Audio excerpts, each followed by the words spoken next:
একটা বিষয় শেয়ার করি, আমি কখনো এটা বলিনি কোথাও। এটা শুধু আপনাদেরকে উজ্জীবিত করার জন্য বলছি, নিজের আমিত্ব প্রকাশ করার জন্য বলছি না, শুধু আপনাদেরকে সবর করানোর বিষয়টা বোঝানোর জন্য বলছি। যেদিন আমার বিয়ে হয়েছে সেই রাতে আমি দাওয়াতি সফরে গিয়েছি। এর সাক্ষী শুধু আল্লাহ আর আমার স্ত্রী। যেদিন আমার বিয়ে হয়েছে ওই রাতে আমি স্ত্রীকে বাসায় পাঠিয়ে দিয়েছি, তার পরিবার সহ। তার পরিবারের সদস্য আমার সাথে আছে, ছোট ভাই। আমি দাওয়াতি সফরে গিয়েছি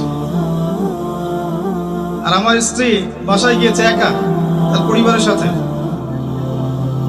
তো দিনের প্রতি মহব্বত থাকাটা খুব জরুরি।